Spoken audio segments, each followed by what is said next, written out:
Ce serait une première qu'un président orchestre lui-même un coup d'État puis qui le renverse juste pour empêcher son rival à une élection d'être déclaré vainqueur. Pasteur, quoi qu'on dise, le coup d'État a eu lieu en Guinée-Bissau, en tout cas, c'est ce que nous ont montré. Et Embalo est renversé. Bien sûr. De toute façon, vous vous rappelez du coup d'État au Gabon. On avait pensé que, bon, le clan Bongo ne voulait pas donner le pouvoir à l'opposition et donc c'est pourquoi le général Brice Clotaire Olivier a pris le pouvoir.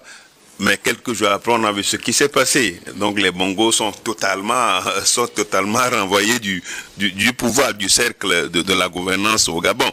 Vous savez,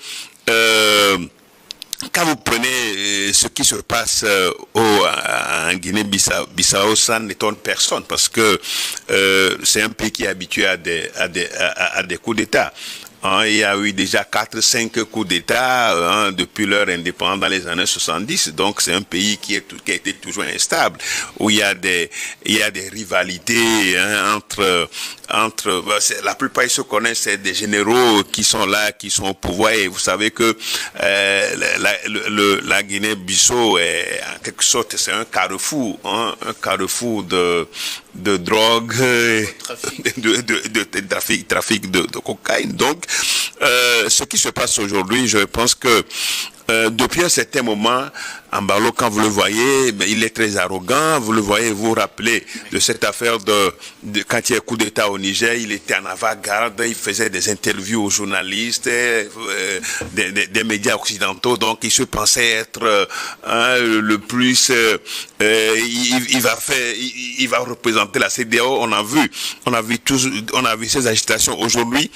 Qu'on ne le veuille pas, moi ce qu'il faut dire c'est que le coup d'État est consommé. C'est vrai quand même que un président, en principe, un président en exercice qui est candidat ne se presse pas comme ça, ne peut pas s'agiter, ne s'agite pas. En principe, en Afrique, ils ne s'agitent pas. Ils sont toujours là, calmes, sachant que tout sera à leur faveur. Mais ça n'a pas été le cas. Donc c'est lui qui a revendiqué la victoire de plus de 65%. Alors que de l'autre côté, il y a l'opposant aussi, qui se dit vainqueur. Et donc ça donne le schéma du Gabon, où les deux partis sont en train de revendiquer le pouvoir. Donc l'armée a décidé de s'interposer. Bon, est-ce que c'est une révolution de palais comme on le dit? Personne ne saurait dire, mais ceux qui ont, le général qui a pris le pouvoir, il est dans le cercle du pouvoir. Et donc, mais la manière dont ça a été facile, vous connaissez quand Guinée-Bissau, la présidente de la Guinée-Bissau n'est pas aussi ça. Des fois, je me rappelle une fois même quand on est allé, on a vu même les gardes qui étaient qui dormaient, qui ont laissé leurs chaussures comme ça, comme ça, je me rappelle une fois là. Donc on s'est dit, mais comment est-ce que la présidente peut être aussi prenable, peut être aussi facile? Bon, donc aujourd'hui, Credo a dit quelque chose de très important, mais ce qu'il faut savoir, c'est que le pouvoir est en train de quitter les mains d'Embalo, mais sauf que il n'a pas voulu, il a préféré peut-être que ce soit les militaires qui prennent le pouvoir plus c'est des camarades d'armes pour pouvoir négocier après. Mais donc on attend de voir. Mais pour le moment, le coup d'État est consommé. La CEDEAO, vous savez que depuis un certain moment, il était même en froid avec la CEDEAO à un certain moment où, quand la commission, vous vous rappelez, de la mission de la CEDEAO, il a renvoyé les gens, peut-être le matin, il les a renvoyés, il ne veut pas les voir en Guinée-Bissau. Donc, c'est quelqu'un qui finalement est devenu un peu isolé. Est-ce que faut-il aller vers le partenaire, la France, puis avec la CEDEAO? Donc, c'est quelqu'un qui est isolé finalement.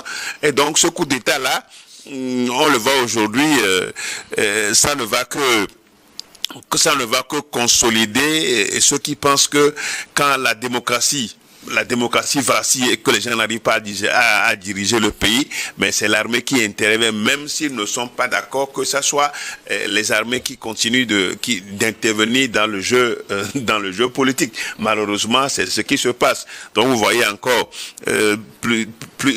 plutôt il n'y a pas longtemps, c'est le Madagascar, le président a fui le pouvoir. Aujourd'hui, c'est la Guinée-Bissau, et donc ça se propage et on ne sait pas ce qui va se passer.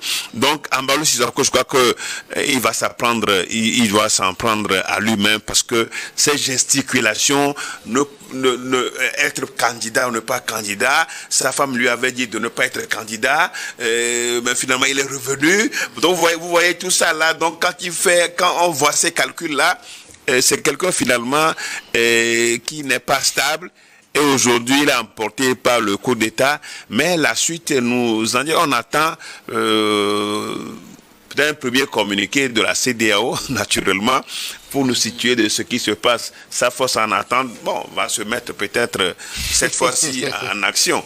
Comme elle n'a pas pu aller, elle n'a pas pu aller au Niger, peut-être rapidement, ça va aller pour sauver au Maroc, qui fut l'un des cerveaux de la mise en place de cette force d'attente. Peut-être aujourd'hui, cette force d'attente va lui être utile. On attend de voir ce qui va se passer. Merci.